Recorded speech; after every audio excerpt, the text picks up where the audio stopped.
So you started saving for your kids' college, or you're thinking about it and you realize this stuff is expensive.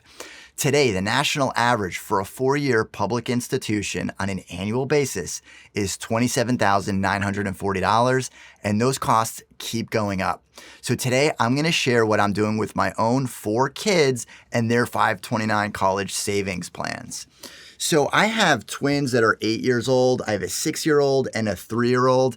And we have another one on the way, so soon to be planning for 5, but today I'm only going to cover the 4. So my twins are in 3rd grade, my 6-year-old is in 1st grade, and my 3-year-old is going into preschool here in a couple of weeks. So right down here, I wrote out how many more years we have to plan, and that's going to be 10 years, 10 years, 12 years, and 15 years. But I will say this, that is when they're going to start college. That doesn't mean that you need to have the entire funding done the day 1 of college. You can still fund it while they're in college, but these are the times that they're going to start college. Now, here's what we're going to cover today. So we're going to go over the goal. So that's going to be what the future cost of college is going to be. We're going to talk about the savings rate, or the monthly savings, the amount that we're going to contribute to the 529 plan, either on a monthly or an annual basis. Then I'm going to talk about the 529 plans that we chose to use, the investments that I'm using inside of them, the target rate of return. And then I'm going to talk about a tax strategy that is beyond just the 529 plan and beyond just the tax deferred savings that you would get in a 529 plan, and even beyond any state income tax credit or deduction from that 529 plan. So this is a separate tax strategy that could save you thousands, and I'm going to go over that at the very end. So let me go ahead and pull up on the screen the calculator that we're using to plan for our kids' college and their 529 plans. So here I have each of the goals set up. So I have my son that's 8 years old, and you can see the amount, that $27,940. That's the 4-year public institution that we have set up for each one of them. So let's go ahead and get into one of these goals to show you how to figure out what those costs are going to be. So this calculator will actually tell us what the cost of any school in the country is, including those averages. So the national averages could be a public 2-year, commuter, public 4-year in-state, out-of-state, private schools, even master's degrees. So we can also choose a specific college. So just to show you what that looks like, if I chose the University of North Carolina, because that's where I went, at Chapel Hill, and if we see what those costs are, we could see in-state versus out-of-state, and it breaks down all of these costs to room and board, textbooks. We have the transportation costs, fees, other, and then we can get the total expense. So if I chose out-of-state, because I'm in the state of Florida right now, that would be $53,818. And if I chose that, I can click Save, and then we can use that as our goal. So I'm going to go ahead and go back to this, and we're just going to choose the national average for a 4-year in-state on campus. So we're going to keep that at $27,940, but as time changes, maybe our goals will change too, and that's okay when you're planning for college or really any goal. So now that we have these goals set up with the costs of college in today's dollars, we can go ahead and figure out what those costs are going to be in the future. And this calculator will do all the heavy lifting for us, this education funding analysis. So what we want to figure out is, what is $27,940 going to be when my son goes to school in 2033? What is it going to be when he's a freshman, a sophomore, a junior, and a senior? So we can just hover over these bars right here, and you're going to see that it's $47,204. The way that we figured that out is we inflated those numbers out, and this is the data that I was using. So the national average for a 4-year public institution with inflation over the last 30-year period, or in this case from 1991 to 2021, it went up 4.79%. And then over this 57-year period from 1964 to 2021, it went up 5.51%. This 20-year period went up 4.11%. So I like to err on the side of caution. And that means I should use a little bit higher rate of inflation. So we're going to use 6% as the average rate of inflation. So if those costs don't increase quite as much as we anticipate, at least we'll have saved enough if that's the information that we're going off of. So I'm going to use 6% on an annual basis for those costs increasing. So that's how we're going to get from $27,940 to our $47,204 starting my son's freshman year. And because these costs increase each year is going to be a little bit more expensive. It will be exactly 6% more expensive each year, or at least that's what our goal or our projections are going to show. So if we add up all of these four numbers, that's where we're going to get this $206,499 for the total cost of going to college. So those are the costs. So we have the $27,940. This is what we currently have saved. So this is $24,378 that we have in my son's 529 college savings plans. And then I stuck in here that we were saving $12,000 a year. But let me go ahead and bring this down to zero so I can show you what this looks like. So if we only saved $24,378, we'd have a funding shortfall, and we'd only be able to fund the freshman year and part of the sophomore year. So you can see that shortfall there. And you can see the total shortfall is $149,062. So then we can come down here and increase this number. So let's say that we wanted to save $500 per month. I put in $6,000 in there, and we click refresh. Then it will tell us how much more funding that we can achieve by doing that amount. And if I bring this all the way up to $12,000, that's $1,000 per month, and I click refresh again, we're going to be able to fund the full amount and actually have some left over. And there's a lot to consider when you're saving for college, and this is no different than any other goal that you're working towards, whether it's buying your first home, a second home, retirement, or even education planning in this case. The goal planning is the same. So what's going to affect it is how much we're saving on a monthly or an annual basis towards getting to that goal, but also the investments that we choose. So if we're targeting a 10% rate of return, say like in the S&P 500, then that's going to have an impact versus saying, I'm going to have something a little bit more conservative that might only target a 6 or a 7% rate of return. That means I'm basically going to have to save more to get to the exact same spot. So you don't want to take on too much risk that you're not comfortable with it, but you want to make sure that your investments will work hard enough that the amount that you're saving can actually get to that goal. So let me explain what that looks like. So if I show you the individual accounts that we currently have, now I connected the 529 plans that I have set up. So I have 3 529 plans set up for each of my kids, but I really only have that set up because 529 plans change over time.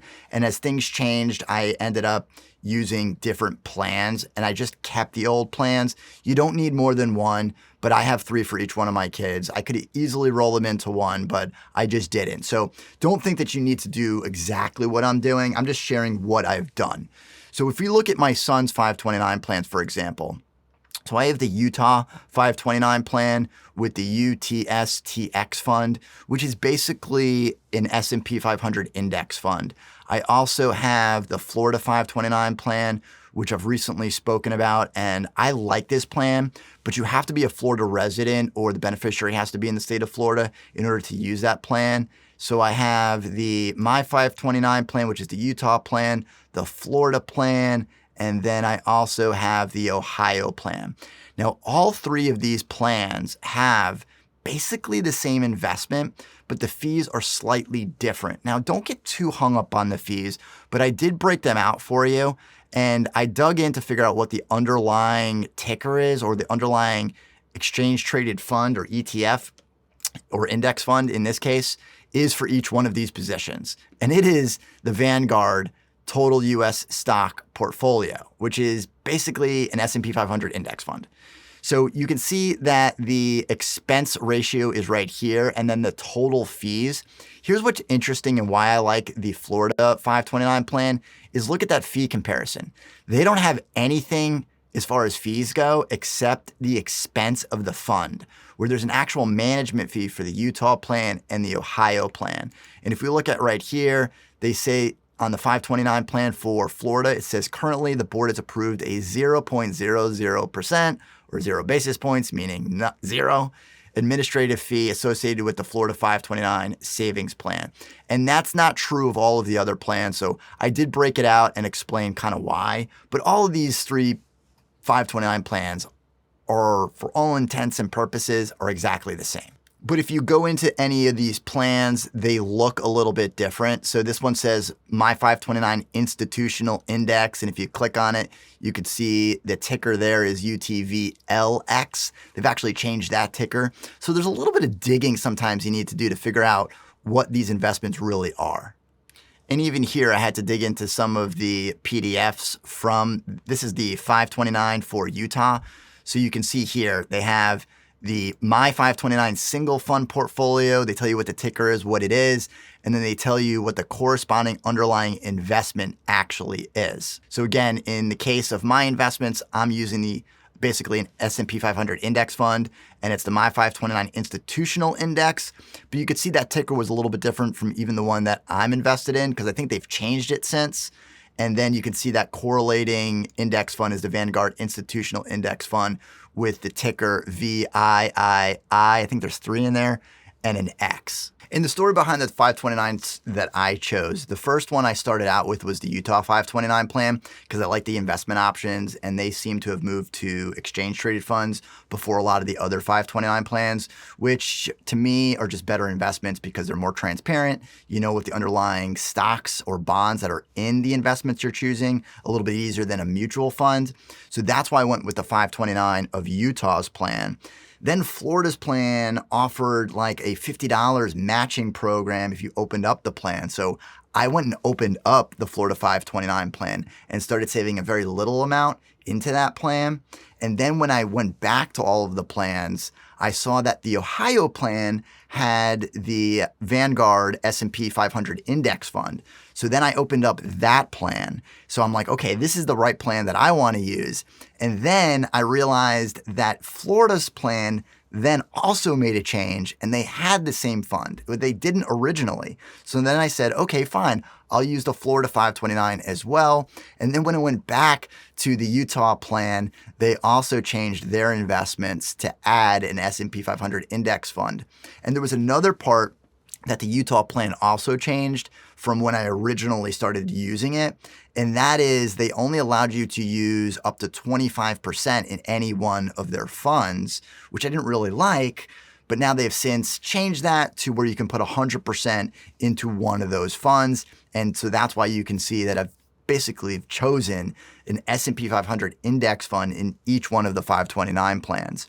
Now, if I could personally invest into individual stocks, I would inside of the 529 plans, but that's not available in any one of these plans or any 529 plan that's out there. You are limited to the 529 investments in your own 529 plan. So that is why I have these 3 plans, and also to share with you what I'm doing on the different plans, because people from different states have different questions. So I figured, you know what, I'm just going to keep them open. It really doesn't matter to me. I have the 3 plans. And again, you only need one plan. You don't need multiple plans, but of course you can have multiple plans if you want. There is no limit to the amount of 529 plans that you can have for any one beneficiary. So again, in my case, I have 3 529 plans for each one of my kids. So that's how I got to those numbers. So going back to the goal, the things that you need to pay attention to are, what is the goal? So we need to figure out what those costs are. And if you didn't want to necessarily save the full amount, we can just add to the student borrowing, and that would bring down our goal.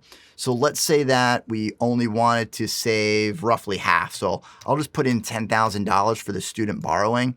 That means we're going to want to fund $17,940. And again, you can adjust this. So if I put in $12,000 here, it would bring this number that we're funding. And then if I click the refresh button, it will show whether or not we're on track. And if we bring this down to 0, click refresh, it's going to show that we're probably not on track completely. And you can see the shortfall that we have here.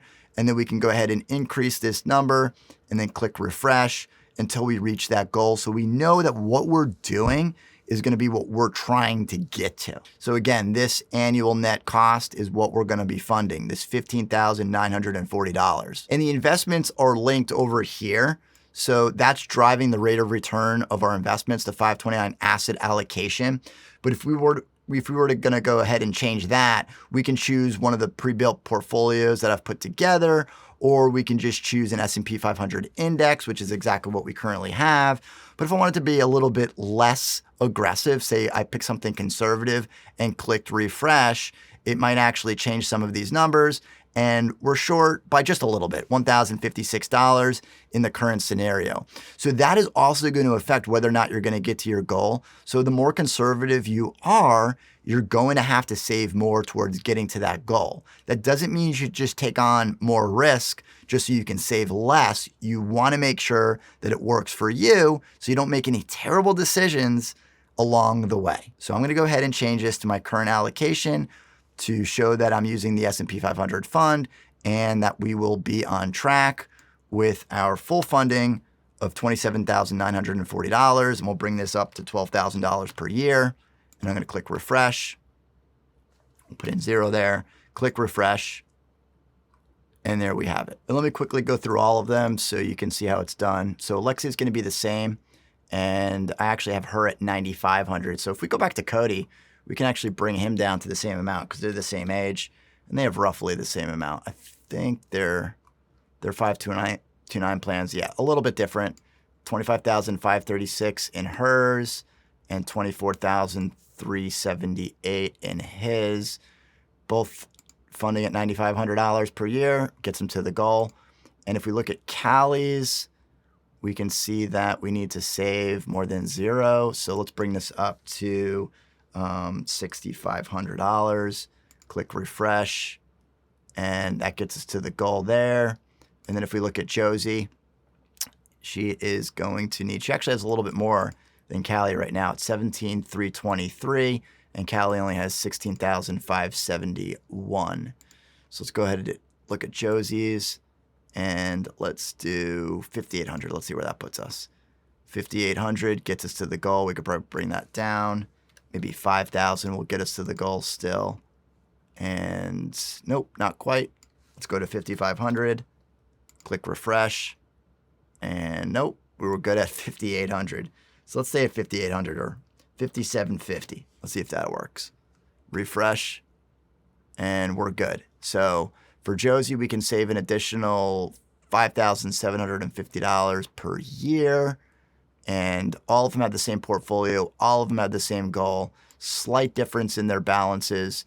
And that's how we get to the goals. So one last time with those investment options before we move on to the tax strategy. With the investments, it's okay to be more conservative, and there's tons of what I would call the easy button or the glide path where it gets more conservative as you get closer to school.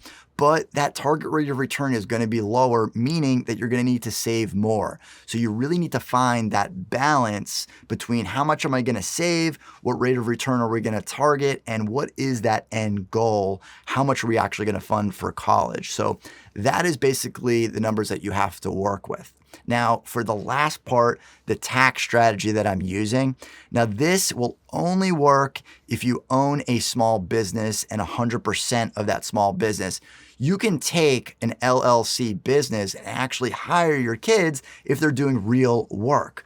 The benefit to this is that there might be no taxes at the end of the day when you're paying your kids, because if you're 100% owner of the business, you could potentially pay them without having to pay any federal income tax or any self-employment or FICA taxes. So that's the Social Security and Medicare taxes, because you're 100% owner of the business and they're under the age of 18. If that is true, then you're basically giving them pre-tax money where they can then fund their own 529 college savings plans. So that's what I'm currently doing for a portion of their savings. So that's saving a ton of money by having them do a little bit of work for the business, earning that money, and having them fund their 529 plan. Now, I do have a video dedicated to this so you can see how you can set all that up. But of course, if you have any questions on this, let me know in the comments down below. And that is how I'm saving for my kids' 529 college savings plans. If you have any questions on this stuff, let me know in the comments down below. And if you've enjoyed this video, be sure to subscribe, and we'll see you on the next one.